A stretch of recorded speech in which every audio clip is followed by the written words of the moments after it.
علی بھائی، قرآن میں اکثر میں نے پڑھا ہے کہ شیطان تمہارا کھلا دشمن ہے، اور شیطان وسوسے دیتا ہے. اکثر ہم سنتے ہیں کہ بھی شیطان حاوی ہو گیا تمہارے اوپر. یہ آخر شیطان کیا چیز ہے؟ اس کے بارے میں کچھ بتائیں. شیطان دیکھیں، ایک تو بڑا شیطان ہے نا، جو قصہ آدم اور ابلیس قرآن پاک میں ایٹ لیسٹ 7 ٹائمز بیان ہوا ہے تفصیل کے ساتھ. سورۃ البقرہ میں، سورۃ الاعراف میں، سورہ بنی اسرائیل میں، سورۃ الحجر کے اندر، سورہ صاد کے اندر، سورۃ الکہف کے اندر، سورہ طٰہٰ کے اندر. وہ بڑا شیطان جو حضرت آدم علیہ السلام کے ساتھ وہ پورا معاملہ ہوا، پھر اس کی اولاد بھی ہے. ہر انسان کے ساتھ ایک شیطان کا بچہ اٹیچ ہو جاتا ہے، جن. بخاری مسلم دونوں میں حدیث ہے کہ شیطان انسان کے جسم میں خون کی طرح دوڑتا ہے. اور مسلم شریف میں حدیث ہے ہر انسان کے ساتھ ایک فرشتہ ہے اور ایک جن ہے. شیطان اور جن یہ انٹرچینجبل ہے، کیونکہ اس کی اسپیشی جن ہے. فرشتہ اسے نیکی کی طرف بلاتا ہے اور شیطان اسے برائی کی طرف. اللہ نے دیکھے کیسا بیلنس کیا ہے، صرف نہیں شیطان مسلط کیا، فرشتہ بھی کیا ہے، دونوں چیزیں پیرلل میں. ایک صحابی نے جرت کر کے پوچھا، یا رسول اللہ آپ کے ساتھ بھی؟ فرمایا ہاں میرے ساتھ بھی تھا، لیکن اللہ نے مجھے اس پہ قدرت دے دی ہے. میرے ساتھ جو شیطان اٹیچ ہے وہ مجھے نیکی کی طرف ہی بلاتا ہے. رسول اللہ کے بعد کسی شخص کے لیے گارنٹی نہیں ہے کہ اس کے ساتھ شیطان اٹیچ نہیں ہے، ورگلا سکتا ہے کسی بھی شخص کو. یہ نبی کا پروٹوکول ہے کہ وہ اللہ تعالیٰ کی حفاظت میں ہوتا ہے. اب ظاہر ہے وہ شیطان انسان کے جسم میں پھونکے مارتا ہے. نفس اس کا بہترین ایک مسکن ہے جس کے ذریعے وہ نفسانی خواہشات کو ابھارتا ہے. اس وجہ سے شیطان ایک پرسنالٹی بھی ہے اور ایک سمبل کے طور پہ بھی ہے. انسان کے اندر کا جو شیطان ہے وہ اتنا بڑا ہے کہ اس نے شیطان کو شیطان بنا دیا. شیطان تو پہلے اللہ کا مقرب بندہ تھا نا، اکڑ پیدا ہوئی، تکبر آیا، تو اللہ نے کیا فرمایا؟ ابا واستکبر وکان من الکافرین. اکڑ گیا، تکبر میں آ گیا، راندہ درگاہ ہو گیا. آج ہم اسے کہتے ہیں ابلیس، جیلس ہوا ہوا. الرجیم کہتے ہیں، مردود بارکا. لیکن کسی زمانے میں وہ اللہ کا بندہ ہی تھا. شیطان کو شیطان نفس نے بنایا، تو وہ تو نفس ہمارے ساتھ بھی اٹیچ ہے. اس نفس کو آپ سمجھ لیں کیٹالسٹ کا کام کرتا ہے، جیسے کیمسٹری میں کیٹالسٹ ڈالا جاتا تھا نا کیمیکل ریئیکشن کو تیز کرنے کے لیے. اصل جس شیطان سے آپ نے بچنا ہے نا وہ اندر کا نفس ہے، جس میں وہ بڑا شیطان بھوکے مارتا ہے یا آپ کے ساتھ جو اٹیچ شیطان ہے. اور اس سے بچنے کا آسان طریقہ ہے، وظائف ہیں. لا حول ولا قوت الا باللہ، اعوذ باللہ السمیع العلیم من الشیطان الرجیم. اور سب سے بڑھ کر جب آپ اللہ کا ذکر کرتے ہیں تو بخاری مسلم کی احادیث اس پر گواہ ہیں. کتنی احادیث، میں نے اس پہ پورے لیکچرز دیے ہیں کہ جیسے آپ اللہ کے ساتھ اٹیچ رہتے ہیں شیاطین آپ سے دور رہتے ہیں. اچھے ماحول کی بھی تو یہی برکت ہوتی ہے. اور جب آپ اللہ کا راستہ چھوڑ دیتے ہیں یہ آپ کے اوپر حملہ آور ہو جاتے ہیں. سورہ زخرف کی آیت ہے کہ جو رحمان کے ذکر سے غفلت اختیار کرتا ہے ہم اس پہ شیطان مسلط کر دیتے ہیں، پھر وہ اس کا ساتھی بن جاتا ہے. یعنی اس کا مطلب ہے کہ شیطان مسلط ہونے دیتے ہیں. شیطان کو دور کرنے کا طریقہ اللہ کا ذکر ہے. جیسا کہ کسی پر پیاس مسلط ہو تو کیسے دور کرے گا؟ پانی پی کر. بھوک مسلط ہو تو کیسے دور کرے گا؟ کھانا کھا کر. شیطان مسلط ہوا ہے تو اللہ کا ذکر کر کے. باقی جو تھوڑے بہت وسوسے ہیں ان کو اللہ نے درگزر فرمایا. مسلم شریف میں حدیث ہے، ایک صحابی نے کہا یا رسول اللہ بعض اوقات ایسے سے خیال دماغ میں آتے ہیں، دماغ تو سوچتا ہے کہ دل کرتا ہے کہ جل کے کوئلہ ہو جاؤں لیکن زبان پہ نہ لاؤں. فرمایا عین ایمان ہے، زبان پہ نہیں لایا، یہ تمہارے ایمان کی دلیل ہے. شیطان تمہیں آگے ورگلا رہا ہے لیکن تم اس کے پیچھے نہیں چل رہے. اور بخاری مسلم میں یہ بھی حدیث ہے کہ اللہ تعالیٰ نے میری امت کے دل میں آنے والے جو وسوسے ہیں نا، جو آٹومیٹکلی شیطان کی طرف سے آتے ہیں، وہ معاف کر دیے جب تک کہ وہ زبان پر نہ لے آئیں یا اس کے مطابق عمل نہ کر لیں. تو ان کو آپ اگنور کریں، یہ خود بخود چیزیں جو ہے نا وہ اگنور ہو جاتی ہیں. ادروائز یہ آپ کا ٹیسٹ ہے. مجھے بتائیں اگر شیطان نہ ہوتا تو ٹیسٹ کہاں سے تھا؟ اگر پیاس نہ ہوتی تو پانی کی قدر کسی کو ہوتی؟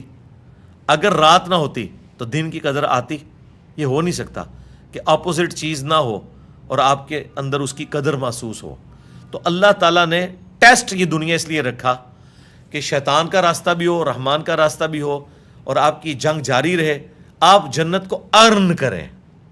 یہ پلیٹ میں رکھ کے نہیں ملنی، یہ ارن کر کے ملنی ہے. اور یہ اتنی مشکل ہے کہ بخاری مسلم کی حدیث ہے اللہ تعالیٰ نے جنت کو ناگوار چیزوں سے ڈھانپا ہوا ہے اور جہنم دوزخ کو خوشگوار چیزوں سے ڈھانپا ہوا ہے. یعنی وہاں انسان اٹریکٹ ہوتا ہے.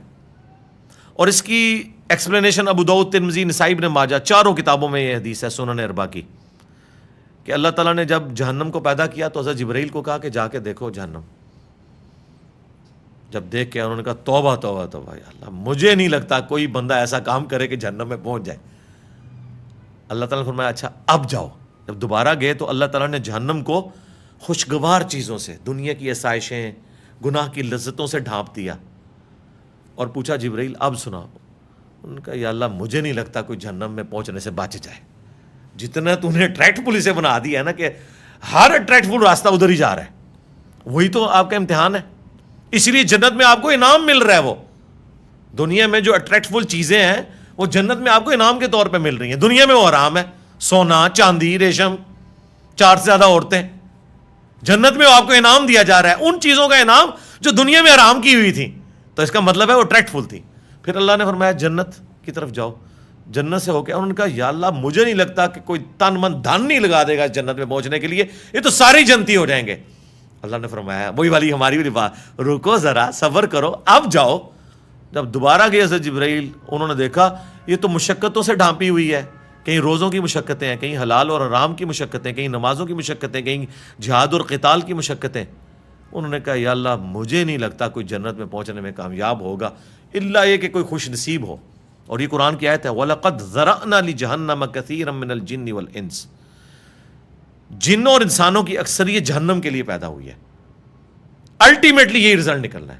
لیکن ساتھ اللہ نے فرمایا ہم نے ظلم نہیں کیا، ہم نے انہیں عقل دی تھی وہ سوچتے نہیں، کان دیے تھے سنتے نہیں، آنکھیں دی تھی دیکھتے نہیں. یعنی وہ دیکھنا عبرت والا کہ ان انسٹرومنٹس کو یوز کرتے. ان السمع والبصر والفؤاد کل اولئک کان عنہ مسئولا، جو قرآن میں ہے کہ بے شک آنکھ، کان، عقل اس کے بارے میں پوچھا جائے گا. ان انسٹرومنٹس کو یوز کر کے تم نے حق بات تک پہنچنے کی کوشش کیوں نہیں کی؟ تو اللہ نے یہ ہمیں حواس خمسہ دے کے اکاؤنٹیبل ٹھہرا لیا ہے. ہم اپنے حواس خمسہ کے اوپر جو عقل کا چیک اللہ نے رکھا ہے اس عقل کو یوز کریں تو ہم اپنی شہوات کو کنٹرول کر سکتے ہیں. عقل کی وجہ سے آپ اکاؤنٹیبل ہوں گے. بس یہ سمپل سی بات ہے. اچھا علی بھائی، میں کچھ جاننا چاہوں گا آپ سے، اور کافی لوگ جاننا چاہتے ہیں آپ کی ذات سے متعلق. ایک دو چیزیں آپ سے پوچھنا چاہوں گا کہ ابھی کچھ عرصہ پہلے آپ کے اوپر ایک اٹیمپٹ ہوئی تھی مرڈر کی، بلکہ وہ سیکنڈ ٹائم تھی. تو یہ تو بڑی ایک کسی شخص کے لیے بھی خوفناک بات ہے کہ اس کے اوپر مرڈر اٹیمپٹ ہو. تو جب آپ کے اوپر یہ مرڈر اٹیمپٹس ہوتی ہیں تو اس وقت آپ کی کیا کیفیت بنتی ہے اور آپ کو ڈر نہیں لگتا؟ دیکھیں زندگی تو ہر بندے کو عزیز ہے، اس میں تو کوئی شک نہیں ہے. اللہ کی جو بڑی نعمتیں ہیں نا جن کی قدر کرنی چاہیے اس میں سے زندگی بھی ہے، اور اس کو بچانے کی کوشش بھی کرنا فرض ہے، وہ آپ کا رائٹ ہے. اور اللہ نے اس زندگی کی محبت بھی آپ کے دل میں ڈال دی ہے. لیکن ایک بات میں آپ کو بتا دوں، دنیا میں بہت کم لوگ ہیں جو مرڈر اٹیمپٹ سے گزرتے ہیں.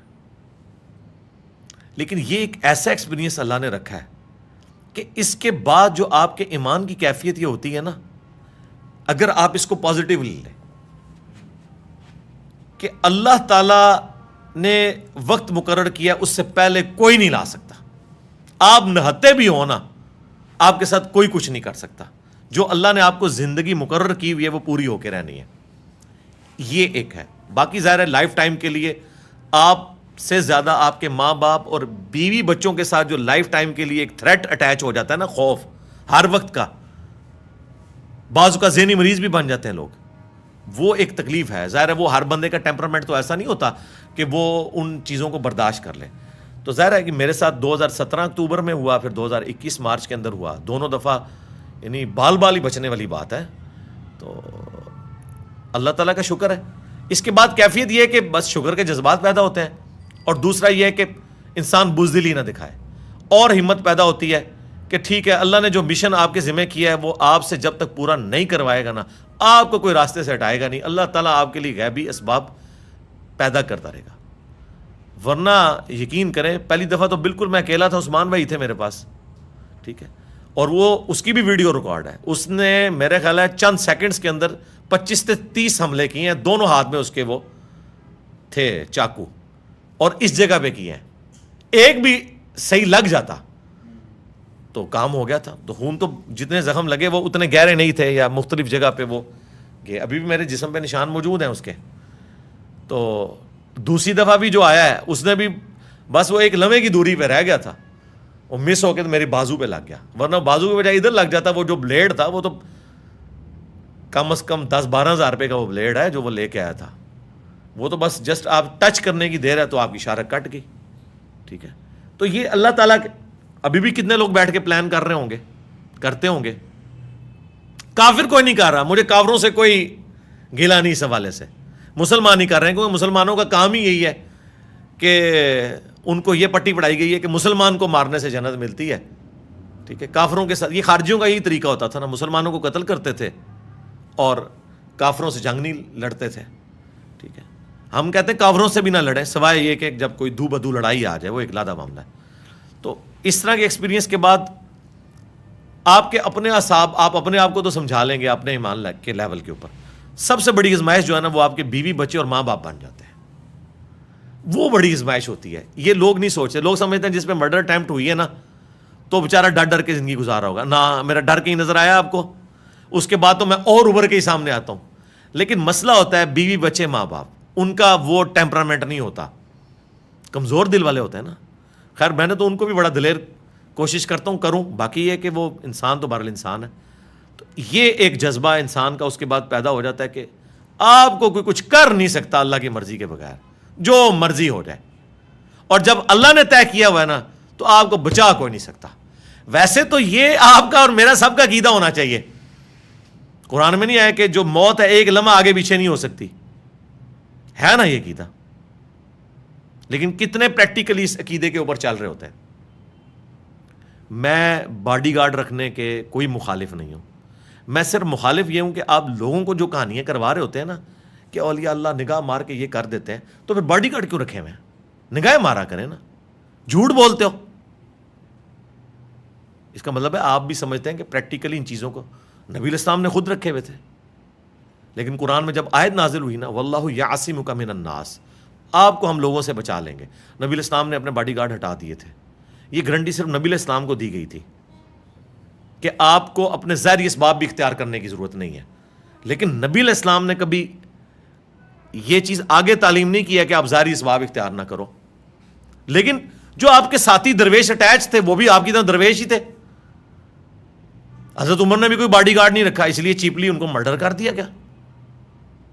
حضرت علی بھی درویشوں کی طرح مسجد میں چلے گئے, کوئی باڈی گارڈ نہیں تھا, مرڈر ہو گیا. ٹھیک ہے, حضرت عثمان کا بھی ہو گیا. اسی لیے حضرت میر معاویہ رضی اللہ تعالیٰ عنہ نے اپنا ایک کمرہ لادہ بنایا ہوا تھا.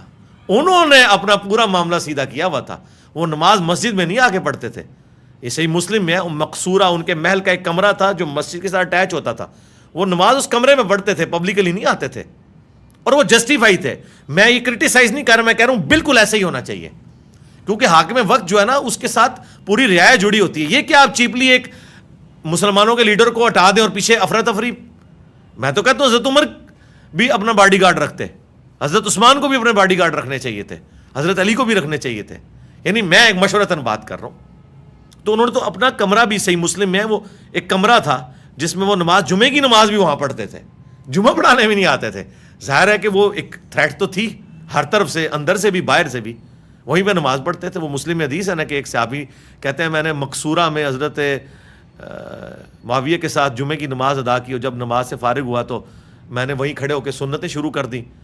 اور پھر میں جب چلا گیا تو حضرت معاویہ نے پیچھے بندہ بھجوایا اور کہا کہ آندہ ایسا نہ کرنا, کیونکہ رسول اللہ صلی اللہ علیہ وآلہ وسلم نے ہمیں منع کیا ہے کہ ہم جہاں پہ فرض نماز پڑھتے ہیں نا فوراً وہاں پہ نفلی نماز ادا کریں, اپنی جگہ کو بدل لیں یا تھوڑا گیپ ڈال لیں. یہ ایک شرعی مسئلہ بھی ہے. ٹھیک ہے, اور یہ میں سمجھتا ہوں ایک اچھے ٹیچر کی نشانی بھی ہے کہ ایٹ دا اسپاٹ نہ ٹوکے, بعد میں پیغام بھجوایا کہ آندہ ایسا نہیں کرنا. اس لیے ہم کہتے ہیں کہ نماز پڑھنے کے بعد آپ ایگزیکٹ وہاں سنتے ہیں نا شروع کر دیں, تھوڑی دیر سنت اذکار کریں, اس کے بعد بے شک وہیں پڑھ لیں, لیکن گیپ ڈالیں, فرض اور نفل کو ادا کریں. صحابہ کرام تو بکھر کے مسجد میں پڑھا کرتے تھے. تو اس طرح کی ایکٹیویٹیز چونکہ پرفارم ہوتی تھیں, اس لیے یہ آپ, اس لیے میں اب دیکھیں میں پبلکلی اس طرح نماز ڈکلیئرڈ میری نہیں ہوتی ہے. یہ ساری چیزیں جڑی ہوئی ہیں. اور میں اس میں زیادہ, یعنی میرا جو آپ زیادہ کہ میں تو کہتا ہوں 100% ہی مجھے اب دنیا میں کوئی رہنے کی خواہش نہیں ہے سوائے اس کے کہ میں کہتا ہوں کہ جتنا میں ڈلیور کر سکتا ہوں نا، اور جتنا میں ان باطل فرقوں کو اور شیطانی راستوں کو للکار سکتا ہوں وہ میں خود کر کے جاؤں. ویسے تو اتنے اسٹوڈنٹ پروڈیوس ہو گئے ہیں کہ وہ چلائیں گے، لیکن میں کہتا ہوں میں جتنی بیسٹ ایفرٹ پٹ کر سکتا ہوں وہ کر دوں. اس کے علاوہ کوئی اور خواہش نہیں ہے کہ رذیل عمر تک کوئی لوٹایا جائے. نبی الاسلام بھی 61 ایئرز میں چلے گئے. 61 ایئر کوئی ایج نہیں ہے، دیکھا جائے 61 سال کوئی اتنی عمر نہیں ہے. نبی الاسلام کی تو داڑھی بھی کالی تھی، اس طریقے حضرت ابوبکر صدیق کی بھی عمر اتنی تھی. 63 سال تو ہم لیونر ایئرز سے کہتے ہیں، سولر ایئرز کے اعتبار سے 61 ایئرز ہی ہے. حضرت علی کی بھی اتنی عمر تھی، حضرت عمر کی بھی اتنی عمر تھی، حضرت عثمان کی عمر 82 ایئرز تک گئی ہے. باقی تو سارے چھوٹی عمر میں گئے. حضرت حسین 57، حسن ابن علی تو اس سے بھی کم عمر میں. تو یہ ایک فائدہ ہو جاتا ہے کہ آپ کو موت کے حوالے سے یہ کلیئر ہو جاتا ہے کہ اللہ نے وقت مقرر کیا ہوا ہے. باقی آپ نے ظاہر ہے کہ پھر پوری لائف میں آپ کے ساتھ یہ چیزیں اٹیچ ہو جاتی ہیں. پھر ظاہر ہے کہ میری اب اس کے بعد سے لائف کی جو احتیاط ہے یعنی اپنی سیکورٹی کے پوائنٹ آف ویو سے میں نے ظاہر ہے سارے CCTV کیمرے لگائے ہوئے ہیں، اکیڈمی میں لگے ہوئے ہیں، گھر میں بھی لگے ہوئے ہیں. ایک ایک چیز میں واچ کرتا ہوں، وہ ساری چیزیں سیکورٹی میٹ تو ہر چیز کے لیے بھی ہوتے ہیں. اس وجہ سے کہ یہ میرا رائٹ ہے کہ میں ایسا کروں، تو وہ کوشش تو کرتے ہیں ابھی بھی.